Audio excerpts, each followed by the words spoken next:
Merci de suivre le journal sur AC2 TV. Bonjour à tous et bienvenue. Voici le sommaire.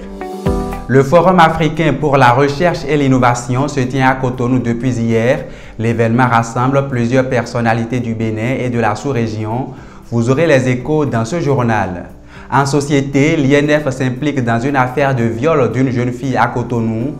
Hier lundi, l'institution a condamné l'acte dans une déclaration et appelle la justice à y faire toute la lumière. Puis, hors du Bénin, Donald Trump persiste dans sa volonté de débarrasser l'Amérique des migrants en situation irrégulière. Une nouvelle approche est annoncée hier pour inciter les concernés à partir d'eux-mêmes. On en parle dans cette édition. Voilà pour les titres, tout de suite le développement. Et on ouvre par cette brève. Saint-Ondi Diane est désormais la secrétaire exécutive de la mairie de Porte-Novo. Présentée au personnel de l'administration communale par le maire Charlemagne Nyankoti, elle a pris fonction hier lundi. Sa nomination fait suite à la suspension et à la révocation de l'ancienne secrétaire exécutive Isabelle Essou, sanctionnée par l'autorité de régulation des marchés publics pour 5 ans. Cotonou accueille depuis hier la deuxième édition du Forum africain pour la recherche et l'innovation. La cérémonie d'ouverture a été présidée par le ministre de l'Intérieur, Alassane Seydou, au Sofitel. Pendant 5 jours, cet événement, placé sous le signe de la jeunesse, de l'innovation et de l'entrepreneuriat, va rassembler start-up, chercheurs et décideurs venus de toute la CEDEAO. Suivez plutôt. Mesdames et messieurs, le développement ne se décrète pas, il se construit, il se cultive. Et c'est à travers la science, la recherche et l'innovation que notre continent surprendra le monde en se hissant au rang des puissances émergentes du savoir et de la création.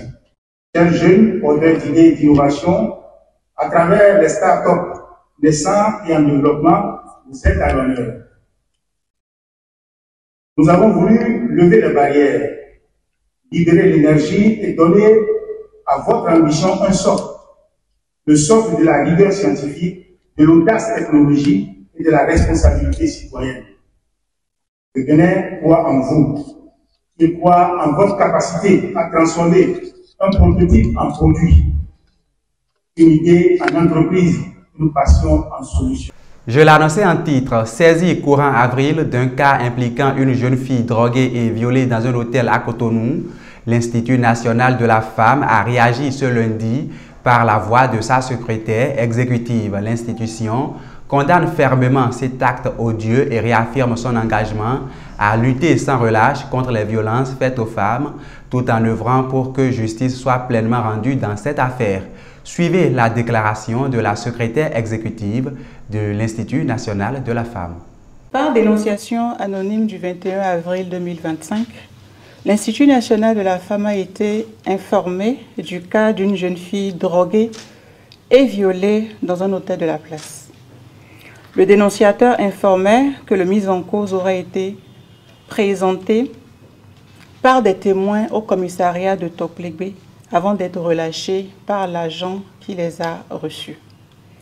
Le dénonciateur a également précisé que le dit agent a reçu des mains du mis en cause la somme de 300 000 francs en vue de l'aider à recouvrer sa liberté. Immédiatement, l'Institut national de la femme a alerté les autorités compétentes qui se sont, dans un premier temps, heurtées à un mur, le commissariat affirmant n'avoir reçu aucun dossier dans ce sens. Rappelé par l'INF, le dénonciateur a donné des précisions sur les dates et heures d'entrée au commissariat. Face aux évidences, l'Institut national de la femme a cette fois-ci saisi le procureur spécial de la Criette pour que lumière soit faite non seulement sur les faits de viol, mais aussi sur l'abus de fonction dont se serait rendu coupable l'agent de police. C'est donc avec une immense satisfaction que l'Institut national de la femme a été informé de la prochaine présentation du commissaire adjoint du commissariat de Toklegbe au procureur spécial pour répondre des faits graves qui lui sont reprochés. L'Institut national de la femme condamne avec la dernière rigueur cet agissement. Victimes ou témoins de violences basées sur le genre, Sachez que le silence ne protège pas. En cas de violence, appelez gratuitement le 114. Le numéro vert, le numéro d'écoute de l'Institut national de la femme, nous restons engagés aux côtés des victimes pour que plus jamais l'autorité ne serve à couvrir l'injustice. Dans le cadre de la célébration de la Journée mondiale de la liberté de la presse, la Haute Autorité de l'audiovisuel et de la communication a organisé ce samedi 3 mai plusieurs activités à l'intention des professionnels des médias du Bénin. Occasion pour le président de la HAC et ses derniers de faire le point des avancées enregistrées, mais également des défis à relever. Reportage de Roselyne Goundio et Josué Pogla.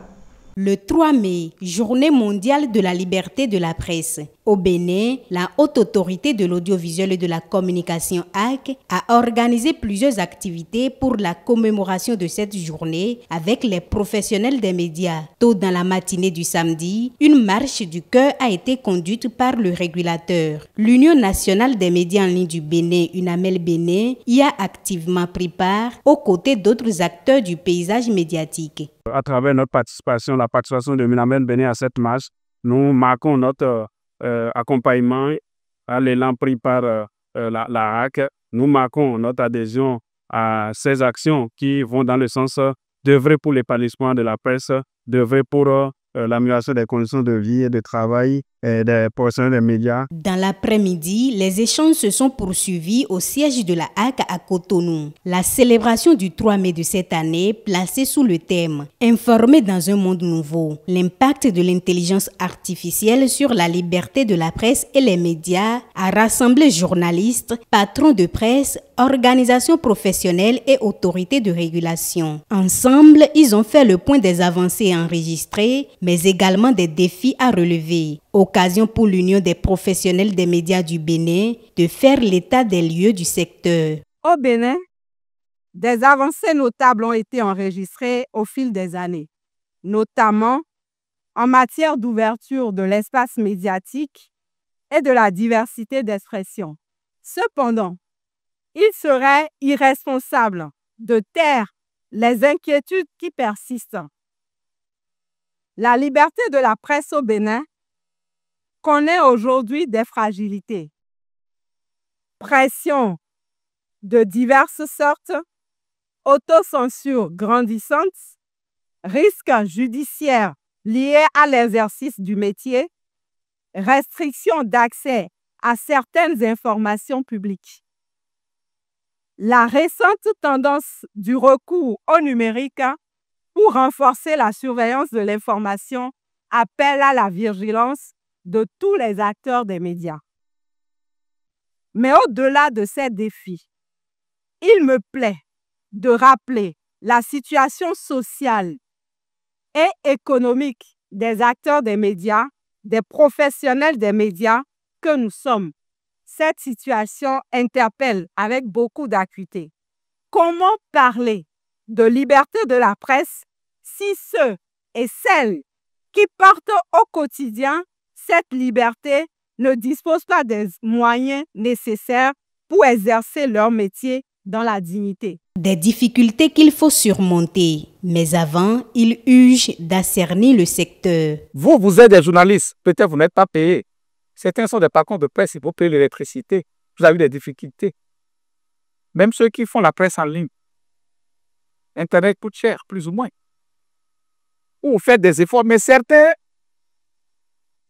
ils ne font aucun effort, ils ne remplissent aucune condition, mais jouissent comme vous, sinon quelquefois plus que vous. Nous allons réguler. Ce n'est pas facile, ça ne sera pas facile. Mais sans cette régulation, sans cet assainissement, rien ne bougera. Invité par la HAC à cette journée de réflexion, l'Union nationale des médias en ligne du Bénin a renouvelé son engagement pour un journalisme de qualité, responsable et éthique à l'ère du numérique. Nous avons pu entendre un discours prometteur, un discours qui porte l'espoir de la presse béninoise. Et le président de la HAC a rassuré que l'aide de l'État à la presse sera une réalité. Et le président de la HAC a également parlé de l'assainissement qui est indispensable pour notre corporation. Et vous savez, l'Union nationale des médias en ligne du Bénin porte comme action phare l'assainissement du secteur, surtout du secteur des médias en ligne, où nous ne devons plus avoir des médias qui ne sont pas autorisés, qui exercent sur l'univers médiatique du Bénin. Ce que nous devons faire pour l'accompagner, c'est de nous améliorer, d'améliorer la qualité des contenus que nous diffusons, c'est de faire en sorte que ce que les journalistes produisent soit reçu par le public avec beaucoup de crédibilité. Et nous travaillons à cela au sein de l'Union nationale des médias en ligne. Un appel également lancé par le Conseil national du patronat de la presse et de l'audiovisuel en faveur d'un journalisme plus professionnel et plus crédible.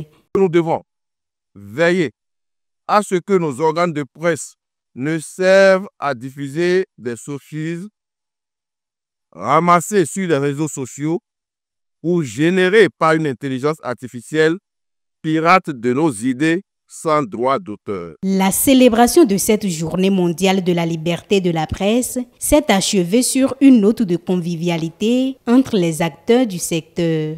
Hors du Bénin, à présent, au Ghana, l'opposition n'est pas d'accord avec la destitution de la présidente de la Cour suprême, Gertrude Torkornoo. Hier lundi, 4 partis politiques dont le NPP de l'ancien président Nana Addo ont manifesté à Accra contre cette mesure prise par le chef de l'État en avril. Pour l'opposition ghanéenne, le président John Dramani Mahama a rompu la séparation des pouvoirs en destituant la juge en chef de la Cour suprême. La principale revendication des manifestants hier à Accra était la réintégration de Gertrude Torkornoo et l'abandon des enquêtes dont elle fait l'objet.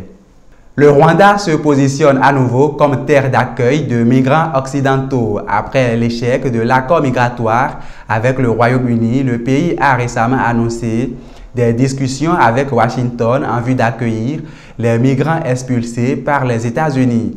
Si cet accord aboutissait, le Rwanda serait un grand partenaire des États-Unis dans le cadre de la politique migratoire de Donald Trump.